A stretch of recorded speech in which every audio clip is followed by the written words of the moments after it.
Hello, जय हिंद दोस्तों। मैं Akshay Singh concise GS for IAS PCS के इस प्लेटफॉर्म में आपका स्वागत करता हूं। तो आज हम, जैसा आपको पता होगा, हमारे चैनल पे पॉलिटी की लक्ष्मीकांत की सीरीज़ चल रही है। इसका आज हम चैप्टर नंबर जो हमारा 18 है 7वें एडिशन में, उसका प्रेसिडेंट चैप्टर जो है उसको डिस्कस करने जा रहे हैं। उसको आज अच्छे से पढ़ेंगे सारी चीज़ों को। आपने बहुत बार सुना होगा हमारा जो भारतीय राष्ट्रपति है उसको रबर स्टाम्प की संज्ञा दी जाती है। तो आज के लेक्चर में जानेंगे ये कहाँ तक सही है या गलत। साथ ही भारत के राष्ट्रपति और अमेरिका के राष्ट्रपति में नाम में समानता होने के अतिरिक्त क्या कुछ और भी समानताएं हैं, इसको भी देखेंगे। क्यों भारत के जो प्रेसिडेंट है उसको जो ब्रिटेन का किंग या क्वीन की तरह बताया जाता है। और सारी इसकी जितनी शक्तियां हैं, वीटो पावर ले लीजिए, न्यायिक शक्तियां ले लीजिए, विधायी शक्तियां ले लीजिए या कार्यकारी, जितने भी प्रकार की शक्तियाँ, इन सारी चीज़ों को देखेंगे अच्छे से। और भी चीज़ें जानेंगे कि जैसे राष्ट्रपति को भारत में राष्ट्रपति बनने के लिए जो अर्हता है उसमें क्या बाई बर्थ सिटीजन होना जरूरी है या पंजीकृत होकर भी आप राष्ट्रपति बन सकते हैं नागरिकता लेने के बाद। तो इन सारी चीज़ों को आज कवर करेंगे। बहुत सारी आपको चीज़ें जानने और समझने को मिलेंगी आज के इस लेक्चर में। बाकी हमारे चैनल पे एक नया इनिशिएटिव चल रहा है, जैसे कि कोई भी लेक्चर हो तो उसके कंसाइज कीवर्ड्स को हम कवर करते हैं इसमें। तो आपको दिखा सकता हूँ मैं, देखिए कंसाइज कीवर्ड्स फॉर्म में इस पूरे चैप्टर को हम कवर करते हैं आज इसमें। तो ये देख सकते हैं, जितना आज हम चैप्टर कवर करेंगे 50% उसके कंसाइज कीवर्ड दे रखे हैं हमने। तो इतने में ही पूरा 50% हमारा चैप्टर कवर होगा। साथ ही आपको अगर तैयारी से रिलेटेड कोई दिक्कत आ रही हो तो ये मेरी आईडी देख सकते हैं, वहाँ पे आप जाके डायरेक्ट क्वेश्चन पूछ सकते हैं। इसका लिंक जो होगा डिस्क्रिप्शन बॉक्स में प्रोवाइड करा दिया जाएगा आपको। ये देख सकते हैं, इसका लिंक जो होगा डिस्क्रिप्शन बॉक्स में प्रोवाइड करा दिया जाएगा। साथ ही टेलीग्राम का लिंक भी जो होगा वहाँ पे आप लेक्चर की पीडीएफ पा सकते हैं, तो उसका भी जो लिंक होगा वो भी डिस्क्रिप्शन बॉक्स में प्रोवाइड कर दिया जाएगा। वहाँ जाके आप ले सकते हैं इस लेक्चर की पीडीएफ। तो आज के लेक्चर में हम आगे बढ़ते हैं, देखेंगे क्या प्रेसिडेंट ऑफ इंडिया को। स्टार्ट करते हैं प्रेसिडेंट ऑफ इंडिया का चैप्टर। तो स्टार्ट करते हैं क्या प्रेसिडेंट ऑफ इंडिया, देख लेते हैं इसमें क्या क्या ध्यान रखना है।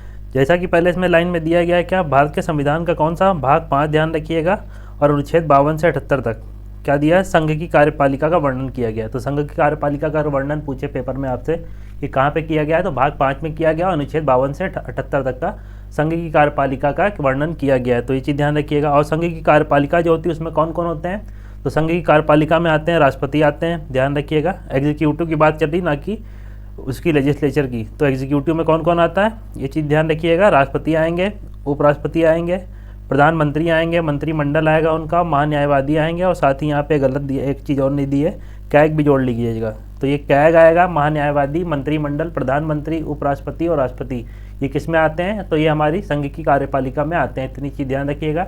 और साथ ही संघ की कार्यपालिका का वर्णन कहाँ है, तो भाग 5 में और अनुच्छेद 52 से 78 तक का। आगे क्या दिया गया, राष्ट्रपति जो होगा भारत का क्या होगा, राज्य प्रमुख होता है। तो ये आप सबको पता होगा, राष्ट्रपति जो होता है राज्य प्रमुख होता है भारत का, लेकिन शासन नहीं करता है देश में। ध्यान रखिएगा, नाम मात्र का ये होता है, राज्य प्रमुख होता है। और एक और चीज़ ध्यान रखिएगा, इसमें टर्म जो राष्ट्रपति होता है उसके लिए एक टर्म यूज़ किया जाता है डी ज्यूरे करके। तो डी ज्यूरे करके एक टर्म यूज़ किया जाता है राष्ट्रपति के लिए। तो ये चीज़ ध्यान रखिएगा, राष्ट्रपति को डी ज्यूरे कहते हैं, और जो वहीं प्रधानमंत्री होता है तो उसको डी फैक्टो कहते हैं। मतलब डी ज्यूरे का मतलब क्या होता है, नाम मात्र का कार्यपालक, और वास्तविक कार्यपालक शक्ति किसके पास होती है, तो प्रधानमंत्री के पास होती है, इसलिए इसको डी फैक्टो कहते हैं। और डी जीरो किसको कहते हैं, राष्ट्रपति को कहते हैं। साथ ही क्या दिया आगे, यह भारत का प्रथम नागरिक होता है और राष्ट्र की एकता, अखंडता और सुदृढ़ता का प्रतीक होता है। अगर आपसे पूछ ले कि राष्ट्रपति किस चीज़ का प्रतीक होता है, तो राष्ट्र की एकता, अखंडता और सुदृढ़ता का प्रतीक होता है भारत का राष्ट्रपति। ये चीज़ ध्यान रखिएगा। आगे क्या है, इसमें निर्वाचन देख लेते हैं राष्ट्रपति का कैसे होता है। तो निर्वाचन संबंधी कुछ प्रावधान देखते हैं। तो क्या दिया इसमें, जैसे ध्यान रखिएगा, राष्ट्रपति का जो इलेक्शन होता है प्रत्यक्ष रूप से नहीं बल्कि कैसे होता है, अप्रत्यक्ष रूप से होता है। तो यहाँ पे ध्यान रखिएगा, प्रत्यक्ष रूप से जनता इसका इलेक्शन नहीं करती है, मतलब चुनती नहीं है। कभी आप नहीं गए होंगे किसी राष्ट्रपति को इलेक्शन में वोट डालने के लिए, अप्रत्यक्ष रूप से इसका इलेक्शन होता है। जिन प्रतिनिधियों को हम चुनते हैं विधानसभा में, वो ले लीजिए, फिर चाहे संसद में ले लीजिए, जो सांसद और विधायक होते हैं वही किसको चुनते हैं, वही राष्ट्रपति को चुनते हैं। तो अप्रत्यक्ष रूप से इसका निर्वाचन होता है, ये चीज़ ध्यान रखिएगा। प्रत्यक्ष रूप नहीं बल्कि अप्रत्यक्ष रूप से निर्वाचन होता है। और निर्वाचक मंडल बनता है इसका राष्ट्रपति के इलेक्शन के लिए। तो निर्वाचक मंडल के सदस्यों द्वारा उनका निर्वाचन किया जाता है। और जो निर्वाचक मंडल बनता है उसमें देखते हैं कौन कौन से लोग शामिल होते हैं। तो निर्वाचक मंडल में ध्यान रखिएगा, पहली चीज़ क्या, ये क्वेश्चन बहुत बनता है कि राष्ट्रपति के निर्वाचक मंडल में कौन कौन से लोग शामिल होते हैं। तो ध्यान रखिएगा क्या, संसद के दोनों सदन जो होते हैं, लोकसभा और प्लस राज्यसभा, इसके जो दोनों सदनों के सदस्य होंगे, निर्वाचित जो सदस्य होंगे, ध्यान रखिएगा जो इलेक्टेड होकर आते हैं सदस्य, वही जो सदस्य होंगे इसमें भाग लेंगे राष्ट्रपति के निर्वाचक मंडल में। दूसरा, राज्यों के जो विधानसभाएं हैं, जितने भी राज्य हैं यहाँ पे विधानसभाएं हैं, उनके जो निर्वाचित सदस्य होंगे वो भी भाग लेंगे राष्ट्रपति के इलेक्शन में। और साथ ही केंद्र शासित प्रदेश हैं हमारे कौन से, दिल्ली और पुदुचेरी, 2 केंद्र शासित प्रदेश हैं, दिल्ली पुदुचेरी। उसकी भी जो विधानसभा है उसके भी निर्वाचित जो सदस्य होंगे वो किस में भाग लेंगे, तो राष्ट्रपति के इलेक्शन में भाग लेंगे। तो कौन कौन हो गया राष्ट्रपति के इलेक्शन में भाग लेने वाला, पहला लोकसभा और राज्यसभा के जो इलेक्टेड मेंबर होंगे, चुने हुए मेंबर, ध्यान रखिएगा चुने हुए मेंबर, नामांकित सदस्य नहीं, इलेक्टेड मेंबर जो होंगे जो जनता द्वारा चुने जाते हैं।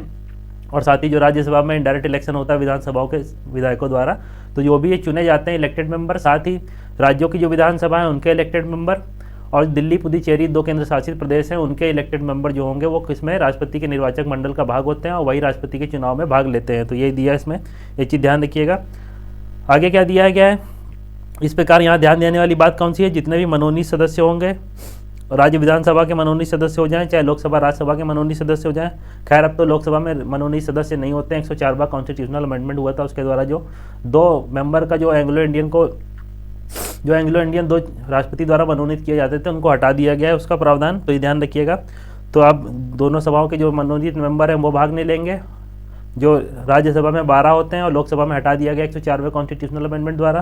साथ ही जो राज्य विधानसभा है उसमें भी जो नामांकित सदस्य होते हैं वो भी भाग नहीं लेंगे। और जो विधान परिषद है, ध्यान रखिएगा कुछ गिने चुने राज्यों में विधान परिषद है, उसको कमेंट बॉक्स में बताइएगा कितने राज्यों में विधान परिषद का प्रावधान है हमारे भारत में। तो जिन भी राज्यों में विधान परिषद है उसके भी जो जितने भी मेंबर होंगे वो भी राष्ट्रपति के इलेक्शन में भाग नहीं लेंगे, ध्यान रखिएगा। और दिल्ली पुदुचेरी जो है वहाँ के भी जो मनोनीत सदस्य होंगे वो भी राष्ट्रपति के इलेक्शन में भाग नहीं लेंगे। तो जैसा हमने स्टार्टिंग बता दिया, जितने भी इलेक्टेड मेंबर होंगे वो किस में भाग लेंगे, सारे के सारे इलेक्टेड मेंबर जो चाहे राज्यों की विधानसभा ले लीजिए और लोकसभा राज्यसभा की लोकसभा और राज्यसभा के इलेक्टेड मेंबर ले लीजिए, और साथ ही दिल्ली पुदुचेरी के जो विधानसभा है उसके इलेक्टेड मेंबर ले लीजिए, ये सारे के सारे निर्वाचन में भाग लेंगे राष्ट्रपति के। और जितने भी नॉमिनेटेड मेंबर होंगे इनमें से कहीं के भी वो निर्वाचन में भाग नहीं लेते हैं, ये चीज़ ध्यान रखिएगा।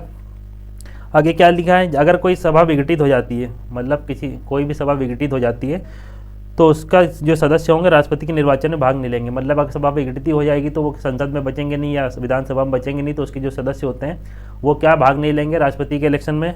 बशर्ते क्या होना चाहिए, जो विघटन होना चाहिए वो राष्ट्रपति के चुनाव के निर्वाचन से पूर्व ना हो। जो विघटन अगर हुआ है और उसका निर्वाचन अगर राष्ट्रपति का चुनाव होने वाला, मान लीजिए 1 जनवरी में राष्ट्रपति का चुनाव होने वाला है और विघटन कब हुआ है, दिसंबर में हुआ है सभा का, और दिसंबर के बाद दिसंबर में ही इलेक्शन हो गया विघटित विधानसभा का।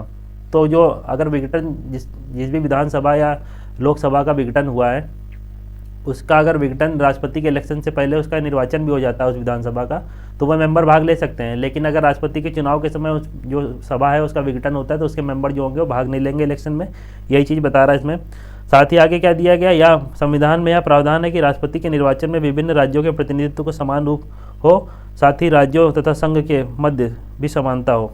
इसे प्राप्त करने के लिए राज्य विधानसभा और संसद के प्रदेश सदस्य के जो सदस्य हैं उनके मतों का क्या किया जाता है, इवैल्यूएशन किया जाता है, वोट का जो निर्धारित किया जाता है कुछ अंक देके। तो ये देख लेते हैं क्या दिया गया है। विधानसभा और जो सदन है दोनों, उनके जो प्रत्येक सदस्य हैं उनके मतों की संख्या निम्न प्रकार निकाली जाती है। तो ये है कैसे, तो ये फार्मूला ध्यान रखिएगा, इसको पढ़ने की जरूरत नहीं है। एक विधायक जो होगा उसके विधायक का मत मूल्य कैसे निकाला जाएगा, तो राज्य की टोटल जो पॉपुलेशन हो जाएगी और साथ ही राज्य विधानसभा के जितने भी निर्वाचित सदस्य हैं उसका डिवाइड किया जाएगा।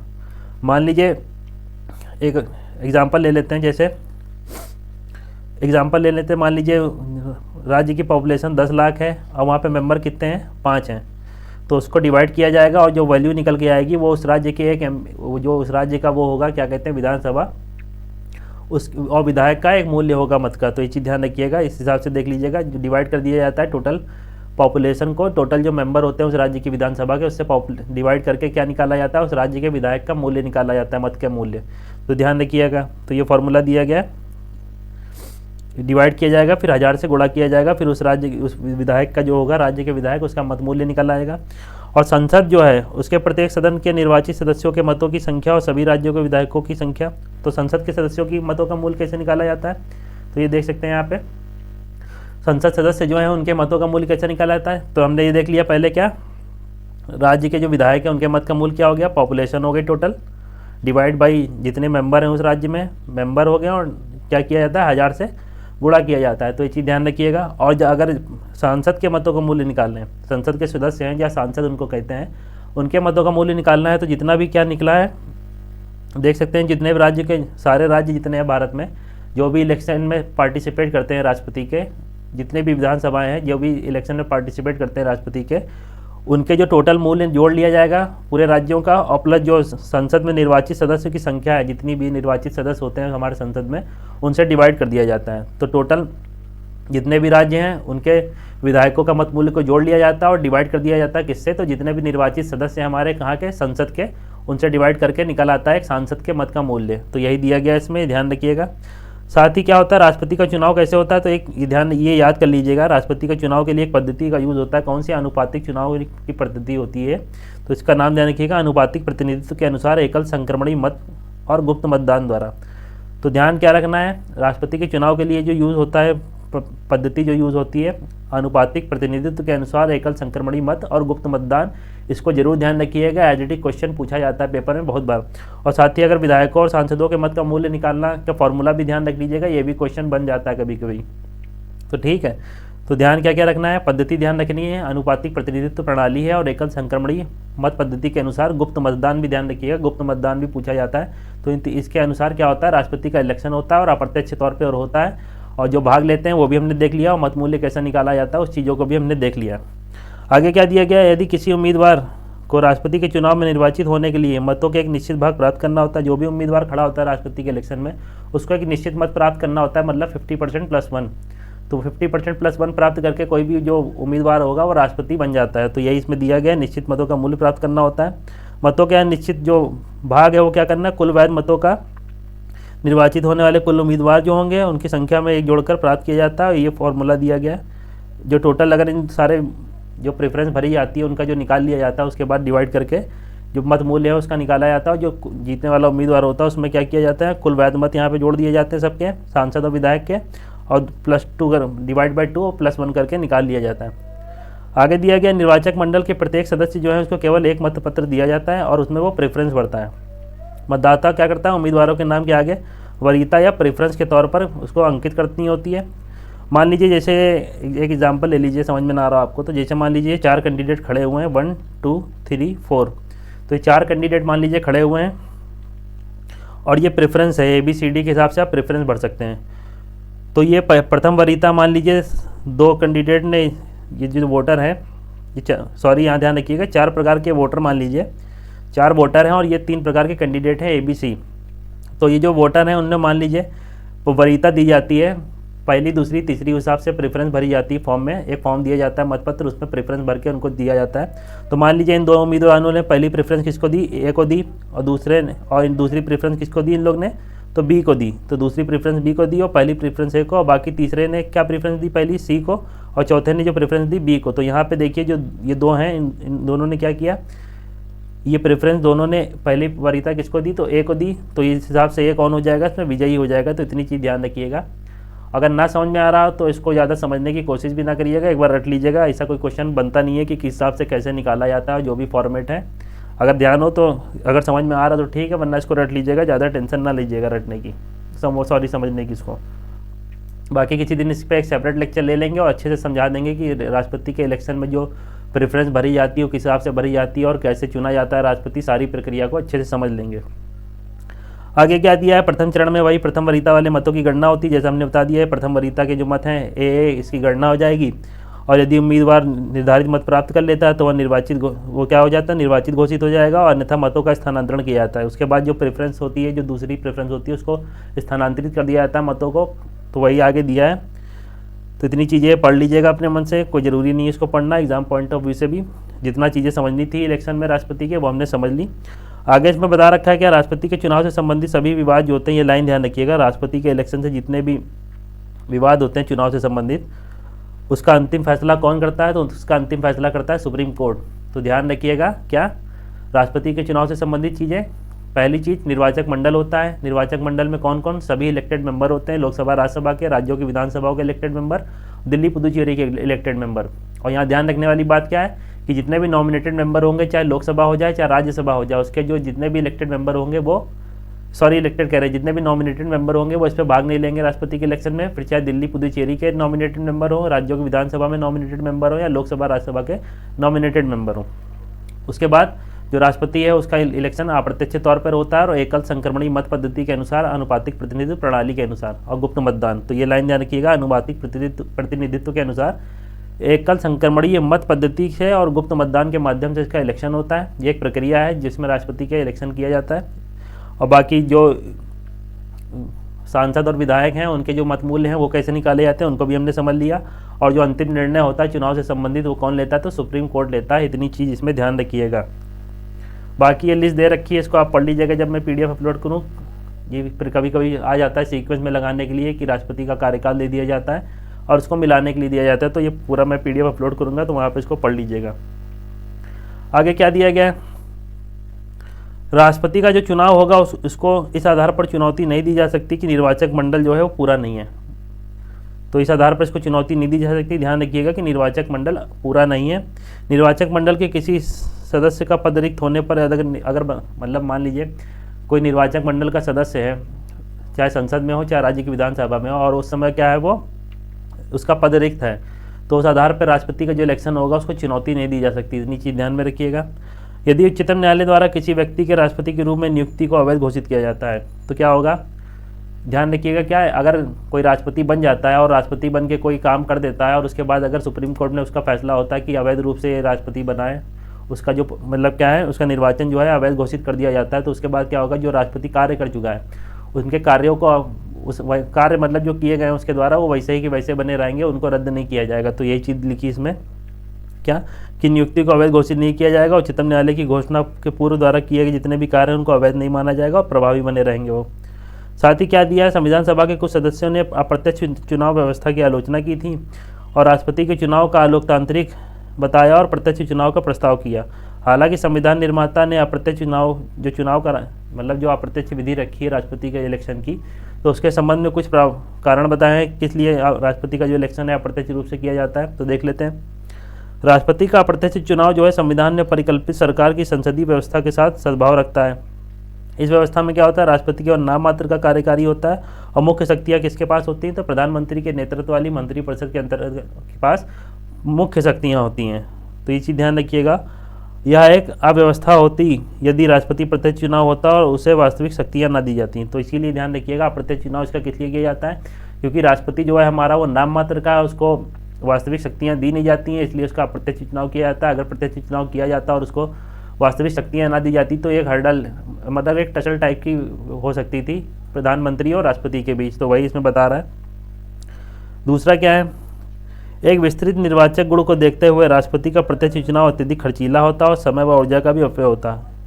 अगर राष्ट्रपति का इलेक्शन डायरेक्ट किया जाता तो बहुत ज़्यादा समय लगता और साथ ही जितना क्या है हमारे पास खर्चीला भी होता और समय व ऊर्जा दोनों चीज़ों का अपव्यय होता। और इसमें क्या दिया है, यह देखते हुए यह एक प्रतीकात्मक प्रमुख होता है राष्ट्रपति, ऐसा करना संभव नहीं था। संविधान सभा के कुछ सदस्यों ने सुझाव दिया कि राष्ट्रपति का चुनाव केवल संसद के दोनों सदनों के द्वारा निर्वाचित सदस्यों द्वारा होना चाहिए। संविधान निर्माताओं ने इसे प्राथमिकता नहीं दी, क्योंकि क्या करना है, क्योंकि संसद में एक दल का बहुमत होता है जो निश्चित तौर पर उसी दल के उम्मीदवारों को चुनेगा। ऐसा राष्ट्रपति भारत के सभी राज्यों का प्रतिनिधित्व नहीं कर सकता।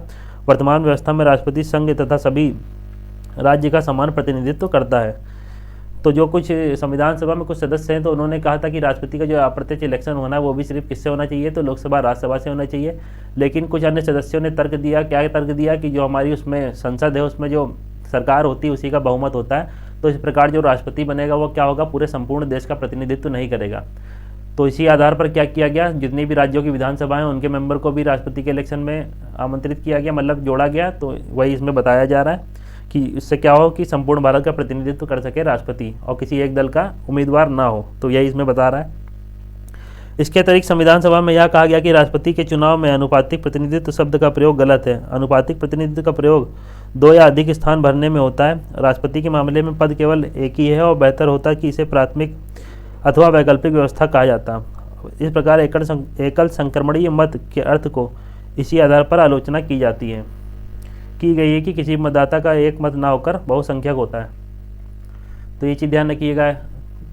और ध्यान क्या रखना है, इसमें जो बता रहा है कि अनुपातिक प्रतिनिधित्व प्रणाली के माध्यम से अगर कोई चुना जाता है तो उसमें 2 या 2 से अधिक मेंबर चुने जाते हैं। और इसमें क्या होता है, इसमें केवल एक पद है राष्ट्रपति का, उसी को चुना जाता है किसमें, एकल संक्रमणीय मत पद्धति के अनुसार। तो इसमें कि जो ये मत होगा वो एकल ना होकर 2 या उससे अधिक हो जाता है। तो वही चीज़ बता रहा है कि बहुसंख्यक मत हो जाता है किसी सांसद या विधायक का, तो इस आधार पर भी इसकी आलोचना की गई है। आगे क्या है, अर्हताएँ, शपथ और शर्तें। तो देख लेते हैं इसमें क्या क्या दिया है। राष्ट्रपति के पद की अर्हताएँ क्या क्या हैं। राष्ट्रपति के पद के लिए निम्नलिखित 3 अर्हताओं को पूर्ण करना आवश्यक है। अगर राष्ट्रपति कोई बनता है तो उसको 3 अर्हताएँ उनको जरूर पूर्ण करना होता है। कौन सा, पहला तो भारत का नागरिक होना चाहिए। नागरिक, यहाँ पे ध्यान रखिएगा, जो भारत का राष्ट्रपति है उसको चुनने के लिए भारत का नागरिक होना तो अवश्य है, लेकिन जैसे यूएसए में क्या होता है कि यूएसए में जो प्रेसिडेंट चुना जाता है वहाँ पे बाई बर्थ वहाँ का नागरिक होना चाहिए, मतलब वहाँ पैदा होना चाहिए उसको, वहीं का नागरिक बनेगा जब यूएसए का, तो वो वहाँ के राष्ट्रपति पद के लिए अर्हता रखता है। लेकिन भारत में ऐसा नहीं है। भारत में क्या होगा, सिर्फ भारत का नागरिक होना चाहिए, चाहे वो बाहर का व्यक्ति हो, यहाँ पंजीकृत द्वारा नागरिकता प्राप्त की हो उसने, या प्राकृतिकरण के द्वारा नागरिकता प्राप्त की हो। दोनों माध्यम से जो अगर नागरिकता प्राप्त करता है तो भारत का राष्ट्रपति बन सकता है। तो ये चीज़ ध्यान रखिएगा। एज क्या है, 35, सबको पता होगी। दूसरा क्या है, लोकसभा का सदस्य निर्वाचित होने के लिए अर्हित होना चाहिए। यहाँ ध्यान रखिएगा, लोकसभा का जो सदस्य है उसको निर्वाचित होने के लिए अर्हित होना चाहिए, मतलब योग्यता रखनी चाहिए लोकसभा के सदस्य बनने की। तो यही इसमें बता रहा है। आगे क्या बता रहा है, लाभ के पद पर नहीं होना चाहिए। तो क्या क्या ध्यान रखना है, नागरिक हो, 35 वर्ष की आयु पूर्ण कर चुका हो, लोकसभा का लोकसभा का सदस्य के लिए वो होना चाहिए, सदस्य चुनने के लिए सदस्य निर्वाचित होने के लिए अर्हित होना चाहिए, और साथ ही किसी लाभ के पद में नहीं होना चाहिए। साथ ही एक और चीज़ ध्यान रखिए कि जो लाभ का पद है वो हमारे संविधान में कहीं भी वर्णित नहीं है, उसका लाभ का पद क्या होगा, लेकिन कुछ आधारों पर उसको बताया गया, तो उसको आगे हम देखेंगे लाभ का पद क्या होता है। ऑफिस ऑफ प्रॉफिट, तो यही दिया गया, संघ सरकार अथवा किसी राज्य सरकार में अथवा किसी स्थानीय प्राधिकरण या सार्वजनिक प्राधिकरण लाभ के पद पर न हो। एक वर्तमान राष्ट्रपति, उपराष्ट्रपति, राज्य का राज्यपाल, राज्य का मंत्री लाभ के पद पर नहीं माने जाते हैं। इस प्रकार वह राष्ट्रपति के पद के लिए अर्हक होंगे, मतलब एलिजिबल होंगे। तो ये चीज़ ध्यान रखिएगा, चाहे मंत्री हो जाए, चाहे राज्यपाल हो, चाहे उपराष्ट्रपति हो, राष्ट्रपति हो, ये सब इनके जो पद हैं लाभ के पद नहीं माने जाते हैं। तो ये जितने भी लोग होंगे क्या करेंगे, ये राष्ट्रपति के पद के लिए एलिजिबल होते हैं। तो इतनी चीज़ ध्यान रखिएगा, इनको लाभ के पद में नहीं जोड़ा जाता है। आगे क्या दिया गया, 50 प्रस्तावक, 50 अनुमोदक। ध्यान रखिएगा, राष्ट्रपति, अगर कोई व्यक्ति राष्ट्रपति का इलेक्शन लड़ना चाहता है तो उसको क्या करना पड़ेगा, 50 प्रस्तावक और 50 अनुमोदक रखने होंगे, उसके पास होने चाहिए। साथ ही क्या करना चाहिए, 15,000 की राशि वो क्या करेगा, रिजर्व बैंक में जमा करेगा। और एक चीज़ और ध्यान रखिएगा, अगर किसी व्यक्ति को 1/6 मत प्राप्त नहीं होते हैं तो उसकी जो जमानत राशि वो जब्त हो जाती है। तो ध्यान क्या क्या रखना है इसमें, पहली बात, अगर आप राष्ट्रपति के पद के लिए नामांकन कर रहे हैं तो आपके पास 50 प्रस्तावक और 50 अनुमोदक होने चाहिए। साथ ही 15,000 की राशि जो RBI में जमा करी जाएगी, और उसके साथ ही अगर आप इलेक्शन लड़ते हैं और आपको जो टोटल मत हैं उसका 1/6 नहीं मिलता है तो आपकी जो जमानत राशि होगी वो जब्त हो जाती है। तो इतनी चीज़ ध्यान रखिएगा। बाकी देख लेते हैं आगे, शपथ या प्रतिज्ञान। तो राष्ट्रपति द्वारा शपथ या प्रतिज्ञान के संबंध में देख लेते हैं कुछ।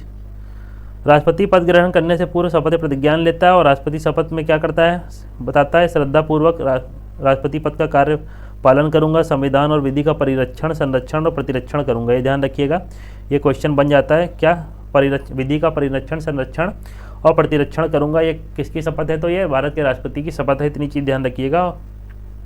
साथ ही भारत की जनता की सेवा और कल्याण में निरत रहूंगा, तो ये शपथ इसकी ध्यान रख लीजिएगा, 1-2 बार पढ़िएगा, अपने आप ध्यान हो जाएंगे, इसके कीवर्ड नोट कर लीजिएगा। क्या कि विधि का परिरक्षण, संरक्षण और प्रतिरक्षण, और साथ ही भारत की जनता की जो है उसकी सेवा और कल्याण में क्या रहूँगा, निरत रहूँगा। उच्चतम न्यायालय के मुख्य न्यायाधीश शपथ दिलाते हैं, ध्यान रखिएगा। कौन अगर राष्ट्रपति को शपथ दिलाता है तो उच्चतम न्यायालय के मुख्य न्यायाधीश, आपको पता होना चाहिए। उच्चतम न्यायालय के मुख्य न्यायाधीश जो हैं वो भारत के राष्ट्रपति को शपथ दिलाते हैं। अगर वह अनुपस्थित हैं तो जो वरिष्ठतम न्यायाधीश होंगे वो शपथ दिलाएंगे। तो इतनी चीज़ ध्यान रखिएगा। और अन्य किसी भी व्यक्ति को राष्ट्रपति के रूप में कार्य करता, अगर कोई और भी व्यक्ति राष्ट्रपति के रूप में कार्य करता है तो उसको भी इसी प्रकार की एक शपथ लेनी होती है जो हमने ऊपर पढ़ी है वो, या ये शपथ अगर कोई उपराष्ट्रपति भी राष्ट्रपति बनता है तो उसको भी यही शपथ लेनी होती है राष्ट्रपति के तौर पर। पद के लिए शर्तें दी गई हैं, क्या, राष्ट्रपति द्वारा संविधान द्वारा राष्ट्रपति के पद के लिए निम्नलिखित शर्तें निर्धारित की गई। कौन कौन सी शर्तें हैं, वह संसद के किसी भी सदन अथवा राज्य की जितनी विधायिका हैं सदन का सदस्य नहीं हो सकता, तो सदस्य नहीं होना चाहिए, चाहे संसद हो चाहे राज्य की विधायिका हो। यदि कोई ऐसा व्यक्ति राष्ट्रपति के लिए चुना जाता है तो उसको उस स्थिति से क्या करना पड़ेगा, अपने पद को छोड़ना पड़ता है। तो यही चीज़ लिखी इसमें, सदन के किसी संसद के किसी सदन राज्य विधायिका का सदस्य नहीं होना चाहिए। ऐसा व्यक्ति अगर राष्ट्रपति निर्वाचित होता है तो पद ग्रहण करने से उस पूर्व उसको क्या करना पड़ेगा, त्यागपत्र देना पड़ेगा जिस भी पद पे है वो। लाभ का पद धारण नहीं करेगा, हमने देख लिया। बिना किसी किराए के उसको क्या मिलेगा, आधिकारिक निवास आवंटित किया जाएगा। संसद द्वारा निर्धारित जितने भी वेतन भत्ते उपलब्धियाँ उसको मिलेंगी। और ये वेतन भत्ते उपलब्धियाँ बताइएगा कौन से पार्ट में है, संविधान के कौन से भाग में वेतन भत्ते उपलब्धियों का जिक्र किया गया, तो ये बताइएगा। साथ ही क्या है, उसकी उपलब्धियों और भत्ते उसकी पदावधि के दौरान कम नहीं किए जाएंगे। मतलब मान लीजिए 5 वर्ष के लिए अगर कोई व्यक्ति राष्ट्रपति चुन लिया जाता है और उसकी सैलरी 5 लाख फिक्स है, तो उसकी जो 5 साल का टेन्योर है उसके बीच उसके वेतन और भत्ते हैं उसको कम नहीं किया जाएगा। तो यही चीज़ इसमें दी गई है। आगे बता रहे हैं क्या कि 2008 में इनकी जो वेतन था राष्ट्रपति का 50,000 से बढ़ा के 1.5 लाख किया गया था, और फिर 2018 में इसको बढ़ा के कितना कर दिया गया, 5 लाख रुपए कर दिया गया। ये चीज़ ध्यान रखिएगा, 2018 में राष्ट्रपति का वेतन 5 लाख रुपए कर दिया गया, वहीं 2008 में इसको बढ़ा के 50,000 से 1.5 लाख किया गया था। तो वर्तमान में अगर आपसे पूछे राष्ट्रपति का वेतन कितना है, तो वर्तमान में राष्ट्रपति का जो हमारे वेतन है वो कितना है, 5 लाख रुपये है। इतनी चीज़ ध्यान रखिएगा, बाकी ये सब कुछ क्वेश्चन नहीं बनता है इन सब चीज़ों से, इतनी चीज़ ध्यान न रखिएगा। आगे क्या दिया है, राष्ट्रपति को अनेक विशेषाधिकार प्राप्त हैं। उसे अपने आधिकारिक कार्यों में किसी विधिक जिम्मेदारी की अनुमति होती है। कार्यकाल के दौरान उसे किसी भी आपराधिक कार्रवाई से अनुमति होती है। ये लाइन ध्यान रखिएगा, कोई भी आपराधिक कार्रवाई होगी और उसको कार्यकाल में, अगर कोई राष्ट्रपति कार्यकाल के दौरान उसके कोई भी आपराधिक क्या होगा, कार्रवाई से उसको छूट रहती है। तो यही ध्यान रखिएगा, उन्मुक्ति का मतलब यहाँ छूट होगी उसको। यहाँ तक कि व्यक्तिगत कृत्य भी अगर कोई करता है राष्ट्रपति तो भी उसको छूट रहेगी, गिरफ्तारी नहीं की जा सकती है, ना ही जेल भेजा सकता है। हालांकि 2 महीने की नोटिस देने के बाद उसके कार्यकाल में उस पर निजी कृत्यों के लिए अभियोग चलाया जा सकता है। तो यहाँ ध्यान रखिएगा, निजी कृत्यों के लिए अभियोग चलाया जा सकता है। अगर वो भी तब चलाया जाएगा जब उसको 2 महीने पहले की नोटिस दी जाएगी, तब उसके बाद जो उसने कोई निजी कृत्य किया है राष्ट्रपति के तौर पर, तो उस पर मुकदमा चलाया जा सकता है। अन्यथा कोई भी विधि हो, चाहे आपराधिक विधि हो, उसके अनुसार उस पर मुकदमा नहीं चलाया जा सकता उसके कार्यकाल के दौरान। तो इससे छूट इसको मिली हुई है। तो इतनी चीज़ ध्यान रखिएगा। आगे क्या है, पदावधि, महाभियोग और पदरिक्तता देख लेते हैं। तो राष्ट्रपति की पदावधि के संबंध में प्रावधान देखते हैं। राष्ट्रपति की पदावधि उसके पद धारण करने से कितने साल तक रहती है, तो 5 वर्ष तक की रहती है, ध्यान रखिएगा, सबको पता है। हालांकि अपनी पदावधि में किसी भी समय अपना त्यागपत्र वो किसको देता है, तो उपराष्ट्रपति को देता है, सबको पता होना चाहिए। उपराष्ट्रपति राष्ट्रपति को देता है और राष्ट्रपति उपराष्ट्रपति को देता है। ये ध्यान रखिएगा, पेपर में जब क्वेश्चन बनता है तो भूल जाते हैं। यहाँ क्या कर दिया जाता है, मुख्य न्यायाधीश कर दिया जाता है, और यहाँ पे उपराष्ट्रपति कर दिया, उपराष्ट्रपति कहाँ पे कर दिया जाता है, मुख्य न्यायाधीश जी का उपराष्ट्रपति कर दिया जाता है शपथ के समय। तो ये क्वेश्चन बहुत घुमाव फिराव बनते हैं, इसको सही से ध्यान रखिएगा, कन्फ्यूज़न हो जाती है। यहाँ पे आपको पढ़ते समय नहीं लगता होगा कि छोटी सी चीज़ है, लेकिन एग्जाम में कन्फ्यूज़न हो जाती है इसमें। तो उपराष्ट्रपति को क्या देता है, अपना त्यागपत्र देता है। इसके अतिरिक्त उसके कार्यकाल पूरा होने तक महाभियोग चलाकर उससे भी हटाया जा सकता है। तो अगर वो त्यागपत्र के माध्यम से उसके भी पद रिक्त हो सकता है, साथ ही महाभियोग चलाकर भी उसका कार्यकाल जो है समाप्त किया जा सकता है। तो ये दिया जा रहा है, जब तक उसका उत्तराधिकारी पद ग्रहण ना कर ले, चाहे उस पर महाभियोग भी लगा दिया गया, अगर जब तक उसका उत्तराधिकारी, नया इलेक्शन नहीं हो जाता या उत्तराधिकारी नहीं आ जाता, तब तक जो वर्तमान राष्ट्रपति वो अपने पद पर बना रहेगा। तो ये दिया गया, जब तक उसका उत्तराधिकारी पद ग्रहण न कर ले, अपने 5 वर्ष के कार्यकाल के उपरांत भी पद पर बना रहता है। वह इस पद पर पुनर्निर्वाचित हो सकता है। वह कितनी बार भी पुनर्निर्वाचित हो सकता है। हालांकि अमेरिका में एक व्यक्ति को 2 बार से अधिक राष्ट्रपति नहीं बन सकता है। तो ध्यान रखिएगा, भारत में जो राष्ट्रपति है वो कितनी बार भी राष्ट्रपति बन सकता है, पुनर्निर्वाचित हो सकता है। लेकिन अमेरिका में प्रावधान क्या है, तो अमेरिका में प्रावधान है कि 2 बार से अधिक कोई व्यक्ति है राष्ट्रपति नहीं बन सकता है। तो ध्यान रखिएगा, 2 बार से अधिक अमेरिका में कोई व्यक्ति राष्ट्रपति नहीं बन सकता। भारत में कितनी बार भी पुनर्निर्वाचित हो सकता है। साथ ही एक प्रावधान हमने और देखा था अमेरिका के संबंध में, अमेरिका और राष्ट्रपति से कंपेयर करके, कि अमेरिका में जो राष्ट्रपति होगा उसको बाई बर्थ सिटीजन होना जरूरी है, लेकिन भारत के संदर्भ में ऐसी चीज़ नहीं है। भारत में चाहे पंजीकृत हो, चाहे प्राकृतिक तौर पर नागरिकता ग्रहण करके भी आप भारत के राष्ट्रपति बन सकते हैं। तो ये दोनों चीज़ ध्यान रखिएगा भारत और अमेरिका के संबंध में, राष्ट्रपति के पद के संबंध में। आगे क्या है, राष्ट्रपति पर महाभियोग। तो महाभियोग देख लेते हैं। राष्ट्रपति पर महाभियोग, संविधान का उल्लंघन के आधार पर भी राष्ट्रपति पर महाभियोग चलाया जा सकता है। हालांकि संविधान का उल्लंघन कहीं वाक्य परिभाषित नहीं किया गया संविधान में, ये लाइन ध्यान रखिएगा। संविधान का उल्लंघन जो वाक्य दिया है कहीं भी परिभाषित नहीं है, इतनी चीज़ ध्यान रखिएगा। संविधान में कहीं भी ये नहीं लिखा है कि किस प्रकार से संविधान का उल्लंघन होगा, ये वाक्य परिभाषित नहीं किया गया। महाभियोग के आरोप संसद के किसी भी सदन में प्रारंभ किए जा सकते हैं। तो ये चीज़ ध्यान रखिएगा, जो महाभियोग है राष्ट्रपति का, वो लोकसभा और राज्यसभा में ही चालू किया जा सकता है, राज्यों की विधानसभाओं में नहीं, इतनी चीज़ ध्यान रखिएगा। और दोनों में से किसी सदन में भी चालू किया जा सकता है राष्ट्रपति पर महाभियोग, ये भी ध्यान रखिएगा। और आर्टिकल 61 ध्यान रखिएगा, इम्पीचमेंट से संबंधित, राष्ट्रपति के महाभियोग से संबंधित। तो महाभियोग किसी भी सदन में स्टार्ट किया जाता है। आरोपी को क्या करना होता है, 1/4 जितने भी 1/4 सदस्य है जिस भी सदन में चालू किया जा रहा है, मान लीजिए लोकसभा में चालू किया जा रहा है तो लोकसभा के 1/4 सदस्यों का समर्थन जरूरी है, ठीक है, हस्ताक्षर सहित होना चाहिए, और 14 दिन की पूर्व नोटिस जारी करी जाएगी राष्ट्रपति को। तो क्या क्या ध्यान रखना है, जिस भी सदन में, पहली बात तो महाभियोग की प्रक्रिया किसी भी सदन में स्टार्ट की जा सकती है, और जिस भी सदन में स्टार्ट की जा रही है वहाँ के 1/4 सदस्यों के हस्ताक्षर सहित समर्थन होना चाहिए, और 14 दिन की पूर्व नोटिस किसको भेजी जाएगी, तो राष्ट्रपति को 14 दिन की पूर्व नोटिस भी भेजी जाएगी। इतनी चीज़ ध्यान रखिएगा अगर महाभियोग की प्रक्रिया प्रारंभ करनी है तो। जब प्रक्रिया प्रारंभ हो जाएगी तो फिर उसके आगे देखते हैं। जब प्रक्रिया प्रारंभ हो जाती है तो उसको, जो जिस भी सदन में प्रक्रिया प्रारंभ की गई है तो उस सदन के जो टोटल स्ट्रेंथ है, टोटल स्ट्रेंथ कितनी, जिस भी हाउस में इसको चालू किया जा रहा है उसकी 2/3 बहुमत से इसको पारित किया जाता है। यहाँ पे ध्यान रखिएगा उपस्थित और मत देने वाले नहीं, जितनी भी स्ट्रेंथ है हाउस की, मतलब मान लीजिए 100 सदस्य हैं तो उसके 2/3 सदस्यों को मत देना होगा, तभी ये विधेयक पारित होगा, राष्ट्रपति पर महाभियोग की प्रक्रिया दूसरे सदन पे पहुंचेगी। तो टोटल स्ट्रेंथ जितनी होती है उसका 2/3 बहुमत से इसको पारित किया जाता है राष्ट्रपति पर महाभियोग का मुकदमा। और फिर जब पारित हो जाता है दूसरे सदन भेज दिया जाता है, और फिर जांच करनी होती है दूसरे सदन को, और राष्ट्रपति इसमें उपस्थित हो सकता है, अपना प्रतिनिधित्व करने का अधिकार होता है राष्ट्रपति को। तो ध्यान रखिएगा, जब भी महाभियोग की प्रक्रिया चल रही होती तो राष्ट्रपति क्या होता है, जिस भी सदन में चल रही होगी वहाँ पे उसको उपस्थित होने का अधिकार होता है, और साथ ही अपना प्रतिनिधित्व भी वो कर सकता है वहाँ पे। तो इतनी चीज़ ध्यान रखिएगा, और जो स्ट्रेंथ टोटल होती है उसका 2/3 बहुमत जरूरी होता है राष्ट्रपति पर वो पास करने के लिए, जिस सदन में इसको पेश किया गया है। दूसरा सदन भी आरोपों को सही पाता है तो उसको भी क्या करना होगा, प्रस्ताव को 2/3 बहुमत से पारित करना होगा, और राष्ट्रपति को प्रस्ताव पारित होने की तिथि से उसको पद से हटा दिया जाता है।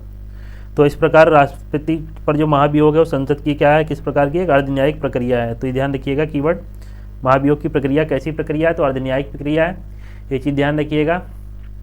और साथ ही 2/3 बहुमत से इसको पास किया जाता है, और 1/4 सदस्य जो होते हैं जिस भी सदन में स्टार्ट की जा रही महाभियोग की प्रक्रिया उनके हस्ताक्षर सहित समर्थन चाहिए होता है, 14 दिन की पूर्व नोटिस चाहिए होती है। तो इतनी चीज़ें इसमें ध्यान रखिएगा कीवर्ड पॉइंट में। आगे क्या दिया गया है, ध्यान देने वाली बात क्या है, ध्यान देने वाली बात यह है कि पहले हमने बता दिया कि इसमें संसद के दोनों सदन होते हैं राष्ट्रपति पर महाभियोग की प्रक्रिया में, राज्यों की विधानसभा इसमें नहीं होती, साथ ही दिल्ली और पुदुचेरी जो जिन्होंने किसमें राष्ट्रपति के इलेक्शन में भाग लिया था वो भी इसमें नहीं होते हैं। और एक और चीज़ यहाँ पे ध्यान देने वाली बात क्या है कि जो दोनों सदन है उसके नामांकित मेंबर, मतलब नॉमिनेटेड मेंबर भी, जितने भी नामांकित सदस्य होंगे राज्यसभा चाहे लोकसभा के, वो भी इसके इम्पीचमेंट में भाग लेते हैं। तो ध्यान क्या रखना है, जिन लोगों ने इलेक्शन में पार्ट लिया था वो लोग किसमें, राष्ट्रपति पर महाभियोग की प्रक्रिया में भाग नहीं लेंगे, उसमें दोनों केवल राज्यसभा और लोकसभा होंगी, और लोकसभा राज्यसभा के चाहे इलेक्टेड मेंबर हो चाहे नॉमिनेटेड मेंबर हो, दोनों के सारे सदस्य क्या होंगे, राष्ट्रपति पर महाभियोग की प्रक्रिया में भाग लेंगे। इतनी चीज़ ध्यान में रखिएगा। फिर और जो इलेक्शन में भाग लिया था जिनने किसने की, दिल्ली पुदुचेरी की विधानसभाओं ने और साथ ही राज्यों की विधानसभाओं ने, वो इसमें भाग नहीं लेंगे। तो इतनी चीज़ ध्यान रखिएगा राष्ट्रपति पर महाभियोग की प्रक्रिया में। तो यही इसमें दिया हुआ है, जितने सदस्य होंगे भाग नहीं लेंगे, ये हमने बता दिया। अभी तक किसी भी राष्ट्रपति पर महाभियोग नहीं चलाया गया है, ये ध्यान रखिएगा, इंपॉर्टेंट फैक्ट है। पूछ लेते हैं कभी कभी कि अभी तक एक बार राष्ट्रपति पर महाभियोग चलाया या 2 बार चलाया गया, लेकिन ध्यान क्या रखना, अभी तक किसी भी राष्ट्रपति पर महाभियोग नहीं चलाया गया। आगे देखते हैं राष्ट्रपति के पद की रिक्तता। तो राष्ट्रपति के पद की रिक्तता से संबंधित देख लेते हैं प्रावधान। तो राष्ट्रपति का पद निम्न प्रकार से रिक्त हो सकता है। कैसे हो सकता है, 5 वर्ष का चाहे कार्यकाल समाप्त हो, ये ध्यान रखने वाली बात नहीं है। अगर त्यागपत्र दे दे तो भी उसका पद समाप्त हो जाएगा, ये भी ध्यान रखने वाली बात नहीं है। मृत्यु हो जाए, ये भी ध्यान रखने वाली बात नहीं है। अगर मृत्यु हो जाएगी तो उसका पद ऑटोमेटिकली रिक्त हो जाएगा। पद से हटा दिया जाता है अगर महाभियोग द्वारा, तो भी पद रिक्त हो जाना है। ये सब चीज़ें ध्यान रखने वाली नहीं है। ध्यान क्या रखना, अन्यथा यदि वह पद ग्रहण करने के लिए अर्हक न हो और निर्वाचन अवैध घोषित हो जाता है तो भी उसका पद क्या हो जाएगा, रिक्त हो जाएगा। तो निर्वाचन को अवैध घोषित कौन कर सकता है, तो वो सुप्रीम कोर्ट से कर सकता है, और अंतिम निर्णय उसी का होता है, किसका, सुप्रीम कोर्ट का, राष्ट्रपति के निर्वाचन के संबंध में। इतनी चीज़ ध्यान रखिएगा। इन कारणों से क्या हो सकता है, राष्ट्रपति का पद रिक्त हो सकता है। आगे क्या दिया गया, यदि पद रिक्त होता है तो उसके कार्यकाल का समाप्त होना या उस पद को भरने हेतु उसके कार्यकाल पूर्ण होने से पूर्व नया चुनाव कराना चाहिए। यदि नए राष्ट्रपति के चुनाव में किसी कारण कोई देरी होती है तो वर्तमान राष्ट्रपति अपने पद पर बना रहता है जब तक कि उसका उत्तराधिकारी कार्यभार न संभाल ले। संविधान ने या उपबंध राष्ट्रपति न होने पर पद रिक्त होने की जो शासनांतरण है से बचने के लिए किया है। इस स्थिति में उपराष्ट्रपति को यह अवसर नहीं मिलता है कि वह कार्यवाहक राष्ट्रपति की तरह कार्य कर सके। तो मतलब अगर इन आधारों पर राष्ट्रपति का पद रिक्त होता है, इन आधारों में मतलब इसमें यहाँ पे मृत्यु हटा दीजिएगा, 5 वर्ष का कार्यकाल ध्यान रखिएगा, त्यागपत्र ध्यान रखिएगा, महाभियोग ध्यान रखिएगा, और अगर निर्वाचन अवैध घोषित होता है तो भी ध्यान रखिएगा। अगर इन आधारों पर राष्ट्रपति का पद रिक्त होता है तो इलेक्शन करा लिए जाएंगे। जब तक कि नया राष्ट्रपति नहीं बन जाता तब तक जो वर्तमान राष्ट्रपति है वो किस पे रहेगा, वो पद पर बना रहेगा अपने। तो इतनी चीज़ ध्यान रखिएगा।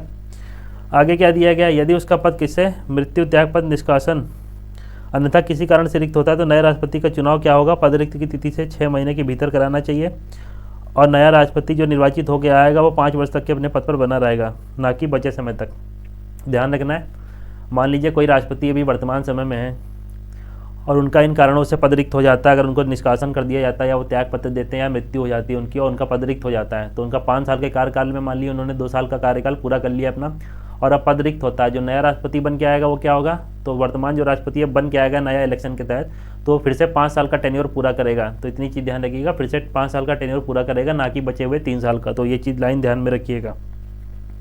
आगे क्या है, यदि राष्ट्रपति पद मृत्यु, त्यागपत्र, निष्कासन अथवा किन्हीं कारणों से रिक्त होता है तो उपराष्ट्रपति नए राष्ट्रपति के निर्वाचित होने तक कार्यवाहक राष्ट्रपति के रूप में कार्य करता है। तो मृत्यु, त्यागपत्र, निष्कासन में अगर उसका पद रिक्त होता है तो ध्यान रखिएगा उपराष्ट्रपति राष्ट्रपति के तौर पर कार्य करेंगे और जब तक नया राष्ट्रपति नहीं आ जाता तब तक के लिए उपराष्ट्रपति राष्ट्रपति के पद पर बना रहेगा।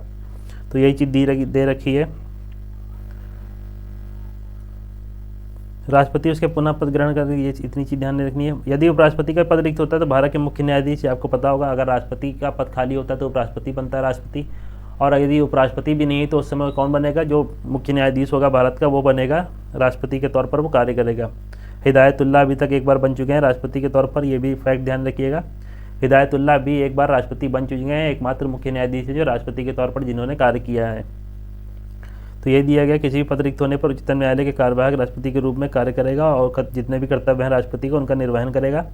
जब कोई व्यक्ति उपराष्ट्रपति, भारत का मुख्य न्यायाधीश तथा उच्चतम न्यायालय का वरिष्ठतम न्यायाधीश या कार्यवाहक राष्ट्रपति के रूप में कार्य करता है तो उसके कर्तव्यों का निर्वहन करता है, तो राष्ट्रपति की जितनी भी शक्तियाँ हैं, उन्मुक्तियाँ हैं और संसद द्वारा निर्धारित सभी वेतन भत्ते परिलब्धि जो हैं उन सबका सब पात्र होता है सब हर चीज़ों के लिए। तो ये आपको ऑटोमेटिकली समझ जाना चाहिए। अगर कोई भी व्यक्ति राष्ट्रपति के तौर पर कार्य करेगा, कार्यवाहक राष्ट्रपति के तौर पर, तो जितने भी पर्क्स एंड बेनिफिट्स हैं किसके, राष्ट्रपति के, तो सारे के सारे किसको मिलेंगे, जो व्यक्ति कार्य कर रहा है उस समय राष्ट्रपति का, चाहे कार्यवाहक के रूप में ही क्यों ना हो, सारे वेतन भत्ते परिलब्धियाँ जितने भी होंगी वो सब उसको प्राप्त होंगे। तो यही चीज़ इसमें दी गई हैं, तो इतनी चीज़ ध्यान रखिएगा। तो आज के इस लेक्चर में अब इतनी चीज़ें कवर करते हैं। कल के लेक्चर में क्या करेंगे, इसको एक पार्ट में और कवर करेंगे जिसमें हम राष्ट्रपति की शक्तियाँ और कार्य देखेंगे। ठीक है, शक्ति कार्य के साथ उसमें क्या क्या देखेंगे, और उसके बाद शक्ति कार्य के बाद देख लेंगे सारी चीज़ें, और वीटो शक्ति देख लेंगे। शक्तियाँ और कार्य को डिस्कस कर लेंगे, वीटो शक्तियों को डिस्कस कर लेंगे इसके बाद। और उसके बाद क्या चीज़ें बची हैं, तो उसके बाद बची हैं जो चीज़ें वीटो हो गए, अध्यादेश देख लेंगे, और जितनी भी शक्तियां हैं राष्ट्रपति की उसको हम कल के लेक्चर में डिस्कस करेंगे, और संवैधानिक स्थिति देख लेंगे राष्ट्रपति की। तो हमारा 50% पोर्शन कवर हो गया, बचा हुआ जो लेफ्ट पार्ट होगा उसको हम कल कवर कर लेंगे नेक्स्ट लेक्चर में आने वाले। इसको 2 पार्ट में हमने स्टार्टिंग में लेक्चर में कहा था, 2 पार्ट में हम इसको कवर करेंगे। इतना हमारा कवर हो गया है। और ये जितनी चीज़ें हमने अभी कवर की, चलिए उनकी कंसाइज कीवर्ड देख लेते हैं जिससे आप रिवीजन कर सकते हैं अच्छे से। तो कुछ कीवर्ड्स में आप अच्छे से जितनी भी चीज़ें हमने पढ़ी उनको रिवीजन कर सकते हैं। ये देख सकते हैं कंसाइज कीवर्ड। तो ध्यान क्या क्या रखना है कंसाइज कीवर्ड में। प्रेसिडेंट पार्ट कौन से है, 5 में आर्टिकल 52 से 78 तक संघ की कार्यपालिका होती है, और संघ की कार्यपालिका में कौन कौन होता है, तो ये ध्यान रखिएगा। प्रेसिडेंट होते हैं, vice president, prime minister, cabinet, attorney general और कंट्रोलर एंड ऑडिटर जनरल या कैग। तो ये यूनियन एग्जीक्यूटिव में मतलब संघ की कार्यपालिका में ये होते हैं। और संघ कार्यपालिका कौन से, 52 से 78 तक का प्रावधान है अनुच्छेद पार्ट 5 में। इलेक्शन कैसे होता है प्रेसिडेंट का, तो लोकसभा, राज्यसभा और राज्य की विधानसभा प्लस दिल्ली पुदुचेरी की जो विधानसभा है उनके जितने भी इलेक्टेड मेंबर होते हैं वो भाग लेते हैं। तो ये कीवर्ड ध्यान रख लीजिएगा। इलेक्टेड मेंबर कहाँ के, लोकसभा, राज्यसभा, राज्य विधानसभा, दिल्ली पुदुचेरी की विधानसभा। इलेक्शन कैसे होता है, तो इनडायरेक्ट होता है, अनुपातिक प्रतिनिधित्व प्रणाली के माध्यम से, एकल संगरोणी मत और गुप्त मतदान द्वारा। तो ये चीज़ ध्यान रखिएगा। इलेक्शन कैसा होता है, तो अनुपातिक प्रतिनिधित्व प्रणाली, एकल संगरोणी मत और गुप्त मतदान द्वारा। अगर कोई विवाद होता है राष्ट्रपति के इलेक्शन से संबंधित तो अंतिम निर्णय कौन करता है, तो फैसला अंतिम किसका होता है, सुप्रीम कोर्ट का होता है। नामांकन के लिए राष्ट्रपति के इलेक्शन के तो 50 प्रस्तावक, 50 अनुमोदक, 1/6 वोट नहीं मिलता है तो जमानत जब्त हो जाती है, जो 15,000 रुपये की RBI में जमा करी जाती है। तो इतनी चीज़ ध्यान रखिएगा। इलेक्शन से संबंधित अर्हता से संबंधित क्या है, 35 वर्ष हो जानी चाहिए, पूरी नागरिक होना चाहिए, चाहे प्राकृतिकरण चाहे पंजीकरण के द्वारा नागरिक होना चाहिए देश का। वो मतलब पात्रता रखेगा राष्ट्रपति के पद के लिए, लोकसभा का मेंबर है उसके पात्रता रखता हो इलेक्शन के लिए, और लाभ के पद पर ना हो। लाभ का पद कहीं डिफाइन नहीं किया गया संविधान में, ये भी ध्यान रखिएगा। तो ये लाइन। साथ ही महाभियोग कैसे, तो संविधान के उल्लंघन के आधार पर महाभियोग लगाया जाता है। तो ये कीवर्ड ध्यान रखिएगा, उल्लंघन याद रख लीजिएगा। तो संविधान के उल्लंघन के आधार एकमात्र तरीका है अगर राष्ट्रपति पर महाभियोग लगाना है तो क्या, सिर्फ और सिर्फ संविधान का उल्लंघन के आधार पर ही राष्ट्रपति पर महाभियोग लगाया जा सकता है और किसी आधार पर नहीं। और इसमें कौन कौन पार्टिसिपेट करते हैं, जितने भी मेंबर होते हैं पार्लियामेंट के, चाहे लोकसभा हो चाहे राज्यसभा। और इसमें ध्यान क्या रखना है, तो जैसा हमने स्टार्टिंग में बताया था कि इसमें केवल जो पार्लियामेंट है उसी के सदस्य पार्टिसिपेंट होते हैं, लोकसभा राज्यसभा चाहे इलेक्टेड हो चाहे नॉमिनेटेड। बाकी जिन्होंने इलेक्शन में भाग लिया था, राज्य की विधानसभा ये देख लीजिए और दिल्ली पुदुचेरी की विधानसभा, ये सब पार्ट नहीं लेते हैं किसमें, तो राष्ट्रपति के इम्पीचमेंट में।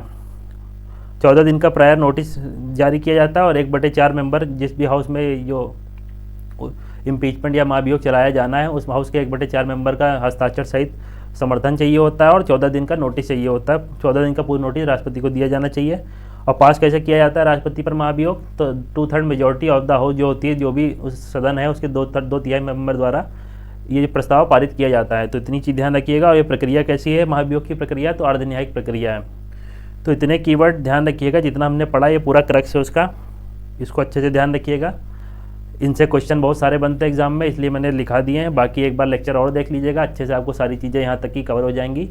मिलते हैं नेक्स्ट वीडियो लेक्चर में। अगर वीडियो अच्छा लगा हो तो वीडियो को लाइक कर दीजिएगा, चैनल पे नए हैं तो सब्सक्राइब कर लीजिएगा आने वाले वीडियो लेक्चर की नोटिफिकेशन के लिए। बाकी कोई तैयारी से रिलेटेड दिक्कत आ रही है तो मैंने शुरुआत में बताया था, ये मेरी आईडी है, यहाँ पे जाके आप डायरेक्ट पूछ सकते हैं कोई भी दिक्कत हो। बाकी लेक्चर की पीडीएफ के लिए हमारा ये चैनल दिया हुआ है, Telegram channel concise GS for IAS PCS का, वहाँ पे लेक्चर की पीडीएफ आपको मिल जाएगी, तो वहाँ से लेक्चर की पीडीएफ ले सकते हैं। तो मिलते हैं नेक्स्ट वीडियो लेक्चर में, तब तक के लिए गुड बाय।